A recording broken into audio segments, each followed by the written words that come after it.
मुबश्शिर देखो notebook LM से पढ़ना बिल्कुल सिंपल है। ये वीडियो बहुत कारआमद है तुम्हारे लिए, ठीक है? ये अपने फ़ादर को भी दिखा देना। देखो सबसे पहले क्या करना है, अच्छे से मोबाइल से इमेजेस लेनी है, ठीक है? उसके बाद वो अगर लैंडस्केप हैं तो उन्हें पोर्ट्रेट करना है। पोर्ट्रेट करने के बाद उन्हें अपने व्हाट्सएप पे या इंस्टाग्राम पे जो है वो सेंड कर देना है। तो मैंने जो है ना व्हाट्सएप का इस्तेमाल किया, व्हाट्सएप पे मैंने सेंड कर दी सारी। उसके बाद ये सारी इमेजेस आ गई। मैं इस एरो पे गया और मैंने कर दिया सेव ऑल। सेव ऑल किया मैंने डेस्कटॉप पे जो है ना ये इमेजेस सारी सेव कर दी थी मैंने, ठीक है? इमेजेस सेव करने के बाद डेस्कटॉप पे मैंने क्या किया, देखो ये रही फिजिक्स केमिस्ट्री। उसके बाद मैं आई लव पीडीएफ वेबसाइट पे गया, ठीक है? और मैंने वहाँ जाके क्या किया, आई लव पीडीएफ वेबसाइट में जाने के बाद मैंने लिखा जेपैक टू पीडीएफ। तो मैंने सारी इमेजेस इसको दे दी, फिर उसके बाद मैंने यहाँ से कन्वर्ट करा ली और कन्वर्ट करवा के मैंने यहाँ केमिस्ट्री पीडीएफ के नाम से इसको सेव कर दिया, ठीक है? तो ये देखो ये पीडीएफ बन गई, ये पीडीएफ बन गई, ठीक है? ये पीडीएफ बन गई जब उसके बाद मैंने क्या किया, यहाँ पर आके अपलोड कर दी नोटबुक एलएम में, ये रही वो मौजूद, ठीक है? उसके बाद मैंने सबसे पहला ऑप्शन ये ट्राई किया, मैंने कहा कि जो है ना माइंड मैप, देखो ये था माइंड मैप। पहले मैंने ये ट्राई किया, रिपोर्ट में किया, फिर मैंने एफएक्यू, फ्रीक्वेंटली आस्क्ड क्वेश्चन, फिर टाइमलाइन। ये 3 चीज़ें अभी मैंने इससे बनवाई हैं, ठीक है? आपको क्या करना है, पहले टेस्टिंग के लिए बुक को देखना है, ठीक है? सारा कुछ तो इसने बुक का चैप्टर ले लिया, बुक को देखते हुए इससे सवालात करना है कि आया ये सही बातें बता भी रहा है कि नहीं। अच्छा ये एक और पॉइंट की बात बता दूँ, ये जो ऑडियो ओवरव्यू है ये इंग्लिश में नहीं उर्दू में भी बना सकता है। आप जो है सेटिंग में जाओगे और आउटपुट लैंग्वेज में जाके यहाँ पर से आप जब उर्दू लगा दोगे ना, तो फिर ये उर्दू में ऑडियो ओवरव्यू में जनरेट कर देगा। तो 2 लोगों की जो बातें होंगी वो आपको उर्दू में पता चल जाएँगी, ठीक है? वो भी मैं अभी करूँगा। सबसे पहले मैं आपको दिखाता हूँ, ये देखो ये आइकॉन किसका, माइंड मैप का, ठीक है? तो माइंड मैप में क्या है, सबसे मेन चीज़ सबसे पहले क्या आ जाती है, देखो मेटल आ जाती है, मेटल। मेटल से सारी बातें निकली हैं, कौन-सी? ये देखो, ये मेटल से निकली हैं physical properties, chemical properties of metal, reactivity series, uses of metal, alloys, corrosion of metal, extraction of metal. अब फिज़िकल प्रॉपर्टीज़ पे अगर हम जाते हैं या आपका एलॉय पढ़ने का दिल है, आप क्लिक करते हो, ये देखो उससे रिलेटेड जो है वो टॉपिक खुल जाते हैं। Mixture of a metal with other element. अब आगे इसके कुछ भी नहीं है, तो आप देखो क्लिक करने पे ये हट जाएगा। यहाँ से इसकी फुल स्क्रीन करते हैं, ठीक है? थोड़ा-सा ज़ूम करते हैं पिंच करके। अब देखो ये टॉपिक में से टॉपिक निकला, why often used as alloy. अब इस पे जब हमने एरो पे क्लिक किया तो देखो ये निकला, stronger and do not wear easily, ठीक है? उसके बाद harder, improve appearance, lower melting points, more resistance to corrosion, ठीक है? उसके बाद अगर आपने एग्ज़ाम्पल्स देखनी है, तो यहाँ पे आपको एग्ज़ाम्पल्स मिल जाएँगी, ठीक है? उसके बाद यहाँ एरो पे क्लिक करोगे आप, वापसी एग्ज़ाम्पल्स अंदर गई, ठीक है? वो छुप जाएँगी, ये देखो आप। तो इस तरीके से इससे पढ़ना है। और दूसरी बात है कि अगर आपको ये स्ट्रक्चर अपने पास रखना है, ठीक है? क्लिक करके आप इसको कहीं पे मूव करा सकते हो और उसके बाद आप ज़ूम भी कर सकते हो, ठीक है? अब मान लो कि ये मुझे डाउनलोड करना है, तो यहाँ से मैं डाउनलोड पे क्लिक करूँगा और यहाँ पर कोई भी नाम दे दूँगा और सेव कर दूँगा। यहीं से मैं आपको पिक्चर ओपन करके दिखा सकता हूँ, या आप शेयर भी कर सकते हो दोस्तों को। और बाद में नेट बंद हो, सबसे इम्पोर्टेंट बात, तो भी आप स्टडी कर सकते हो, ठीक है? और नोटबुक एलएम जो चीज़ें आपको दे वो आप कॉपी करके एमएस वर्ड में या नोटपैड पे रख लो, ताकि इन केस ऑफ इमरजेंसी अगर कभी नेट बंद हो तो तुम तब भी स्टडी कर सकते हो। देखो ये माइंड मैप आ गया हमारे पास, ठीक है? इससे पता चलता है मेटल, और ये हमें ट्री पता लग जाए तो उसके अंदर क्या है और उसके अंदर क्या है, ठीक है? ये एडवांस तरीका है, बीकन हाउस इसको यूज़ कर रहा है। इस आइकॉन पे आप क्लिक करते हैं, ठीक है? उसके बाद क्या करते हैं कि और दूसरी कोई चीज़ देखते हैं इसके अंदर, ठीक है? इस पे मैंने क्लिक किया, अभी हमने माइंड मैप देख लिया। अब मैं जो है ये एफएक्यूज़, फ्रीक्वेंट आस्क्ड क्वेश्चंस जो है वो आपके बहुत काम आएँगे भाई, ठीक है? ये देखो आप यहाँ पे देखो, metals typically exhibit several distinct physical properties. They are generally shiny, lustrous, ठीक है? तो ये देखो फ्रीक्वेंट आस्क क्वेश्चंस है। आप इससे शॉर्ट क्वेश्चन आंसर्स भी बनवा सकते हो ताकि आसानी हो, ठीक है? अभी मैं यहाँ पे भी आऊँगा, तो इस पे दोबारा क्लिक करते हैं। फ्रीक्वेंट आस्क क्वेश्चन बहुत इंपॉर्टेंट है। उसके बाद देखो टाइमलाइन, अब ये क्या चीज़ है टाइमलाइन? इस पे क्लिक करते हैं तो आप देखो यहाँ पे लिखा हुआ आ जाएगा सारा, detail timeline of main events and topics. ये देखो metal, general introduction and properties, metal and their properties, ये सारा बुक के अंदर है, ठीक है? तो ये कॉपी पेस्ट करके एमएस वर्ड पे भी रख के पढ़ा जा सकता है फॉर्मेट करके, और आसानी हो जाएगी। लेकिन पढ़ना है इसे, पीछे नहीं भागना इससे। अगर हम चाहें यहाँ से डिलीट भी कर सकते हैं, ठीक है। ये देखो आप, ये आ गया कास्ट ऑफ करेक्टर्स, ये आ गया, ठीक है। उसके बाद अब यहाँ पे रिपोर्ट के अंदर ये भी आता है ब्रीफाइंग डॉक्स, यानी कि हमारे डॉक्यूमेंट को शॉर्ट बना दें, तो ये शॉर्ट नोट्स बना देगा। और मैं आउटपुट लैंग्वेज के अंदर जाके एक बार चेक करता हूँ कि ये ऑडियो में उर्दू में बना के देगा हमें पॉडकास्ट पूरा।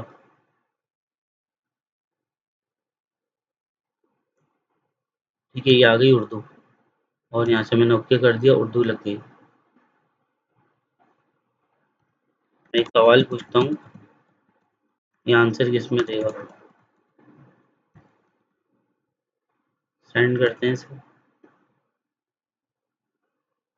देखो आप उर्दू में जवाब दे रहे हैं ना आपको, ठीक है, ये उर्दू में जवाब देगा जो भी है। लेकिन ये भी क्या कह रहा है, माफ़ कीजिएगा, फराहम करदा ज़राए में केमिस्ट्री की एक सतर की तारीफ दस्तियाब नहीं है। ठीक है, जाहिर सी बात है, पहला चैप्टर तो है नहीं केमिस्ट्री का, वो क्यों पूछेगा। तो इसीलिए अब मैं क्या करता हूँ, इससे पूछता हूँ व्हाट इज मेटल। देखा, ये टू द पॉइंट चल रहा है। देखो केमिस्ट्री की क्यों डेफिनेशन बताएगा, जब आपने रिसोर्स दी हुई है अलग चैप्टर की, पहले चैप्टर की तो नहीं दी हुई। अब मैं इससे पूछता हूँ व्हाट इज मेटल। अब आप देखो एक किस्म का अनासिर ये बोल रहा है ना। अब मैं क्या करता हूँ, ऑडियो जनरेट करता हूँ। पहले मैं दिखा देता हूँ ब्रीफाइंग डॉक्स में इसने क्या किया, देखो शॉर्ट में आपका ये सारा कुछ बना दिया, ठीक है। उसके बाद मैं क्या करता हूँ, ये ऑडियो ओवरव्यू पे क्लिक करता हूँ। अब देखो जनरेट कर रहा है, इसमें थोड़ा टाइम लग सकता है, तो मैं वीडियो को पॉज कर देता हूँ। तो आप ये देखो तकरीबन 5 से 6 मिनट लेगा, क्योंकि पीडीएफ पे डिपेंड है। और उसके बाद इसने जो है वो ऑडियो ओवरव्यू जनरेट कर दिया है। और आप एक और पॉइंट की बात देखो, ये मैंने व्हाट इज़ मेटल लिखा था, अब उर्दू में इसने आंसर दिया था। तो ये आपसे देखो पॉपअप्स जो है ना वो भी पूछेगा कि धात कैसे बनती है, और ये देखो इसका इस्तेमाल, और ये मिस्र क्या है। तो अगर हम क्लिक कर देते हैं तो ये मज़ीद क्वेश्चंस देने लग जाएगा, फिर दोबारा पॉपअप्स देगा छोटे-छोटे क्वेश्चंस का। तो ये इसकी खसूसियात है, ठीक है। आउटपुट लैंग्वेज में जब आप इंग्लिश लगा दोगे तो ज़ाहिर-सी बात है ज़्यादा समझ में आएगा। तो अभी मैं इसको प्ले करता हूँ। तो देखा आपने मुबश्शिर साहब, ये 12 मिनट 15 सेकंड की इसने कितनी बेहतरीन उर्दू में ऑडियो बना दी है, जो पढ़ने के बाद आपको कोई भी चैप्टर समझ में आ जाएगा। ये वजह है जो इतनी ज़्यादा हाई फ़ीस ली जाती है, क्योंकि हम टेक्निक से पढ़ाते हैं और बीकेन हाउस स्कूल को फ़ॉलो करते हैं, ठीक है। इस ऑडियो को डाउनलोड भी कर सकते हैं, क्योंकि देखो मैं बार-बार कह रहा हूँ कि इन केस ऑफ इमरजेंसी क्या होगा कि नेट नहीं होगा तो हमें ये चाहिए होगी। और फिर लैपटॉप में चार्जिंग तो होती है, लैपटॉप अच्छा है, 5 घंटे 4 घंटे चल जाता है। तो नेट के बिना हम इन चीज़ों को एक्सेस कर पाएँगे, वरना नेट कभी भी बंद हो जाता है। देखो ये डाउनलोड हो गई है, ठीक है, और ये मैं वीएलसी प्लेयर पे इसको प्ले कर देता हूँ,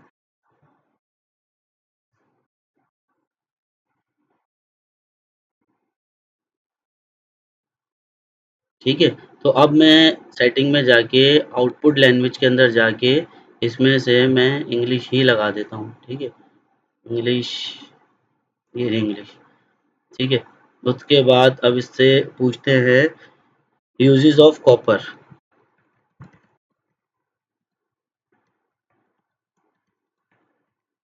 मैंने कहा रिसोर्स जो मैंने आपको दी है रिसोर्सेज, उसके अकॉर्डिंग बताएं कि कॉपर के यूजेस क्या क्या हैं, ठीक है। और मैंने देखो यहाँ पर पीडीएफ भी ओपन की हुई है, आप चेक कर सकते हो, इलेक्ट्रिकल वायर्स, कुकवेयर और रूफिंग। और आप देखो उसने क्या आंसर दिया है, electrical wire, copper is widely use for electrical wiring because it is a good conductor of electricity, is ductile. और उसके बाद देखो आप ये कुकवेयर का भी दिया और रूफिंग का भी दिया है, और एलॉय का भी दे दिया, ब्रास का भी दे दिया, और मजीद उसने चीज़ें बता दी हैं आपको, ठीक है। यहाँ से आप इस टेक्स्ट को कॉपी कर सकते हो, लाइक कर सकते हो, ठीक है। कॉपी कर लो, उसके बाद अपने नोट्स खुद बना सकते हो। तो नोटबुक एलएम जिसको यूज़ करना आ गया, समझ लो कि फिर वो बेहतरीन बंदा हो गया, उसको पढ़ाई के लिए भाग-दौड़ करने की ज़रूरत नहीं है। टीचर्स तो देखो रिक्वायर्ड होगा हमेशा, क्योंकि वो सुपरविज़न करेगा। तो अब ये है कि अगर कोई वीडियो है, वीडियो लंबी हो जाएगी, तो मैं यहाँ से यूट्यूब की कोई वीडियो ले लूँ मेटल्स की प्रॉपर्टीज़ के ऊपर, अंग्रेज़ की या किसी की भी, तो वो भी यहाँ पर मैं ऐड कर दूँ, ठीक है। उसके बाद फिर क्या है कि वो उस वीडियो में से भी टेक्स्ट वगैरह निकाल के आपको दे देगा। ये अपने फादर को भी दिखा देना कि माइंड मैप क्या है, ऑडियो कैसे जनरेट किए, तो ये बहुत बेहतरीन चीज़ है, ठीक है। इससे आप अपनी स्टडी काफ़ी हद तक अच्छी कर सकते हो, चाहे पीएचडी हो या और भी ज़्यादा चीज़ें हो। तो इसको अगर पेड कराने की कोशिश करेंगे, लेकिन ये कि थोड़ा ज़्यादा ये कॉस्टली पड़ जाएगा। तो अभी तो फ्री वर्जन है, जितना यूज़ हो सकता है वो करेंगे, उसके बाद चैट जीपीटी वगैरह से भी पढ़ाई करेंगे, वो भी इंशाल्लाह वीडियो बना के दे दूँगा। तो अब देखो मैंने इसकी आउटपुट जो लैंग्वेज है वो इंग्लिश लगा दी। मैं इससे पूछता हूँ यूजेस ऑफ एल्यूमिनियम।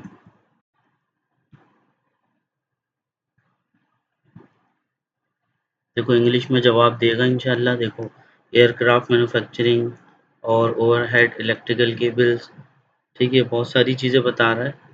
आप मेल्टिंग पॉइंट्स, बॉइलिंग पॉइंट्स सब पूछ सकते हो, यहाँ पे पीडीएफ भी मौजूद है, ठीक है। अब इस पीडीएफ को बंद कर देता हूँ और मान लेते हैं कि ये आपकी समझ नहीं आता, आप कहते हैं सर इसके ट्रांसलेट भी मुझे मिल जाए, ठीक है। यहाँ पे आप देख रहे हो uses of copper, properties of metals, ये सारी चीज़ें अगर मैं इस पर क्लिक कर दूँ तो आप देखें कि वो छोटे से पॉपअप से जो है वो आंसर जनरेट कर देगा, ठीक है। आप इसको कॉपी कर लें, यहाँ पर जो है ना गूगल ट्रांसलेट ओपन कर लें और गूगल ट्रांसलेट यहाँ पे डायरेक्ट भी आ जाता है और यहाँ से वेबसाइट आ जाती है। आप यहाँ पर जो है ना इंग्लिश में पेस्ट कर दो और यहाँ से जो है ना उर्दू लगा दो, तो यहाँ से उर्दू लगा दो, यहाँ पेस्ट कर दो आप, ठीक है। यहाँ पूरी ट्रांसलेशन आ जाएगी, देखो। और फ़ॉन्ट भी बहुत अच्छा आ रहा है, आप देख रहे हो जो रियल इन पेज का फ़ॉन्ट आता है, ज़राए के मुताबिक तांबे को अपनी तबई और कीमियाई खसूसियात के बाइस मुख्तलिफ इस्तेमाल में इस्तेमाल किया जाता है, ठीक है। तो ये बताया हुआ काफ़ी अच्छा फ़ॉन्ट है, आप यहाँ से इसे कॉपी भी कर सकते हो, इवन कि आप इसको सुन भी सकते हो। अच्छा, सिर्फ़ यही बात नहीं है, अगर आप यहाँ पर जैसे अगर देखा जाए कि कोई मुश्किल अल्फ़ाज़ आ रहा है, ठीक है? जैसे कि यहाँ पर देखें कंपोनेंट्स आ रहा है, ठीक है? इसको मैंने कॉपी किया, अब मैं कंट्रोल ए करके इसे बैक स्पेस करूँगा, कंट्रोल वी करता हूँ, तो आप देखो उसी की जो है ना वो आ जाएगी ट्रांसलेशन, जो लिखा हुआ आ गया। उसके बाद यहाँ पे ये नाउन भी दिखा रहा है, देखो, पुर्ज़ा, कंपोनेंट्स, पुर्ज़ा, और ये देखो सिनोनिम भी बता रहा है चिप एंड कंपोनेंट, ठीक है। और उसके बाद एडजेक्टिव बता रहा है इज़्ज़ा। अगर आप इस पे क्लिक करते हैं तो आप ये देखेंगे ये डिटेल में चीज़ें बता रहा है। अगर आप यहाँ क्लिक करेंगे तो ये गूगल पे सर्च करने लग जाएगा इस चीज़ को। तो ये एडवांस तरीके हैं पढ़ाई के, जो जिन्हें आ जाते हैं वो बहुत तेज़ी से आगे बढ़ने लग जाते हैं। तो आप इसका इस्तेमाल भी कर सकते हो। और अगेन मैं आपको बताऊँ, इसको मैंने कॉपी किया या तो फिर मैंने इससे जो है ना स्टडी गाइड बनवाई। ये चीज़ एक रह गई थी, ये ब्रीफ नोट्स बना के दे देगा आपको अच्छे से ना, तो इसमें भी थोड़ा टाइम लग सकता है। फिर मैं क्या करूँगा, जब ये बना देगा इसको कॉपी करके हम एमएस वर्ड पे लेके जाएँगे, थोड़ी-सी फॉर्मेटिंग करेंगे और उसके बाद वीडियो को एंड करेंगे, ठीक है? तो ये देखो आप जो इसने जो है ना अब ये स्टडी नोट्स बना दिए, देखो एक बिग हेडिंग बना दी और देखो क्वेश्चन आंसर बता दिए, शॉर्ट इसने देखो क्विज़ वाइज़, ये देखो ये आंसर की बता दी हैं, ठीक है? ये सारी चीज़ें। उसके बाद आप ये देखो एसे फॉर्मेट, ठीक है? आप इससे बहुत फ़ायदा उठा सकते हो। और ये देखो कन्वर्ट टू सोर्स लिखा हुआ है, ठीक है? अब ये इसको कन्वर्ट कर देगा, ये यहाँ पर आ गया। आप क्लिक कर दें तो आप ये देखो ये एज़ अ सोर्स बन गया। अब आप इससे भी सवाल जवाब कर सकते हो। देखो की टॉपिक्स आ रहे हैं, मेटल प्रॉपर्टीज़, ये सारी चीज़ें आ रही है। अगर आपने इस पे क्लिक किया तो आप देखो ये टॉपिक बन गया अब आपका। आपने कन्वर्ट टू सोर्स किया तो फिर वो यहाँ पर आ गया, अब ये सोर्स बन गया। अब आप इससे क्वेश्चन आंसर कर सकते हो। और ये आपको रेफ़रेंस भी दे रहा है, पेज नंबर 1, 2, और ये देखो ये पॉपअप पे दिखा भी रहा है। आप क्लिक भी करते हो तो ये वो गाइड खोल देगा आपकी, ठीक है। मान लो कि मैं ये जो है ना सारा कॉपी कर लेता हूँ, ठीक है। अब मैं यहाँ से लेके जो है ना ये सारा कॉपी कर लेता हूँ। मैंने सारा लिया और मैंने इसे कॉपी कर लिया। विंडो की आर, इनवर्ट लिख के एमएस वर्ड खोलेंगे, उसके बाद इसे यहाँ पर पेस्ट कर देंगे, ठीक है। ये पॉइंट की बात है, ज़रा आप गौर से देखना। तो ये देखो आप ये क्या मसला है, ठीक है। आप कंट्रोल ये करना है, आपको ये क्लियर फॉर्मेटिंग दिख रहा है, आप क्लियर फॉर्मेटिंग कर दें, नॉर्मल टेक्स्ट हो जाएगा। अब इसके अकॉर्डिंग आप देखो लाइन नंबर वाइज ऐसे कर सकते हो, ठीक है। अगर आप पहली लाइन नहीं लेना चाहते, यहाँ से लेना चाहते हो, डिस्क्राइब से आप यहाँ से इसको सिलेक्ट करो, ठीक है। और उसके बाद नंबरिंग पे क्लिक करो, ये आपके नोट्स भी बन जाएंगे। आप इसमें लाइन स्पेसिंग चाह रहे हो, इस वजह से ये एमएस वर्ड भी सिखाना बहुत ज़रूरी है स्टूडेंट्स को। पेरेंट्स समझते हैं कि खाली बस जो है ना वो एकेडमिक की स्टडी कराते रहें और इंग्लिश लैंग्वेज सिखाते रहें, ये कंप्यूटर ना सिखाएं। तो भाई नोट्स वगैरह इसी से बनते हैं, पीडीएफ्स बनती हैं, कंपाइल की जाती हैं। आजकल के बच्चे अपने नोट्स खुद बनाते हैं। ठीक है। उसके बाद देखो ये हेडिंग है, इसको सिलेक्ट किया, कंट्रोल ई कर दिया और उसके बाद इसका साइज़ बढ़ाया। तो देखो इस तरीके से ये वर्क हो रहा होता है सारा ना। तो ये देखो ये हेडिंग बन गई, कंट्रोल यू किया, ये अंडरलाइन हो गई। उसके बाद ये भी एक हेडिंग है, कंट्रोल वी किया, कंट्रोल ई किया, तो ये देखो ये सब हेडिंग हो गई। तो इस तरीके से ये सारा चल रहा होता है। और आपको पढ़ने में अगर प्रॉब्लम है तो आप देखो यहाँ पर आपको दिखेगा वेब लेआउट, ये रीड लेआउट, रीड मोड होता है, ये रीड लेआउट मोड कहलाता है। अब देखो इसमें आप इजीली रीड कर सकते हो, कितनी फुल स्क्रीन हो गई, आप चेक करें कितना आसान हो गया है ना पढ़ना। क्योंकि आप इस पे पढ़ोगे तो देखो प्रॉब्लम होगी इस पे, ठीक है। तो बेहतर ये है कि आप रीड मोड पे लगाएं। ये वो ऑप्शन है, ये यूट्यूब पे किसी ने भी नहीं बताए हुए, ये सिर्फ मुझे ही पता है क्योंकि मैं बहुत ज़्यादा यूज़ करता हूँ स्टडी के लिए कंप्यूटर को, तो मुझे ये सारी ट्रिक्स पता है। तो आप ऐसे रीड मोड पर करके इसको पढ़ते रहो, आप समझ लो इसको सारा। और अगर आपको इसको डार्क मोड करना है तो आप लेआउट के अंदर जाओ, या डिज़ाइन के अंदर आपको मिलेगा ये रहा पेज कलर। पेज कलर में जाके आप इसको, ये देख रहे हो आप, ब्लैक टेक्स्ट वन आप ये लगा दो। उसके बाद इसको यहाँ से रीड मोड पे लगा दो। अगर यहाँ से नहीं तो व्यू के अंदर जाके भी आप यहाँ से रीड मोड पे लगा दो। लेकिन रीड मोड पे देखो ये क्या कर रहा है, ये ऐसे नहीं दे रहा, ठीक है। ये देखो इसको यहाँ से हाइड भी कर सकते हैं, ये भी खोल सकते हैं, तो ऑप्शन काफ़ी सारे हैं। रीड मोड पे ये वाइड स्क्रीन ही दे रहा है, लेकिन आप यहाँ से पढ़ना चाहो तो जूम कर सकते हो, आप यहाँ से भी पढ़ सकते हो इस तरीके से, ठीक है। तो काफ़ी अच्छी ये वीडियो बन गई है, इससे फ़ायदा उठाओ, नोटबुक एलएम को ज़्यादा से ज़्यादा इस्तेमाल करो। कोई क्यूरी हो, कोई मसला हो, फिर मुझसे जो है कॉन्टैक्ट कर लेना, मैं सारा कुछ बता दूँगा।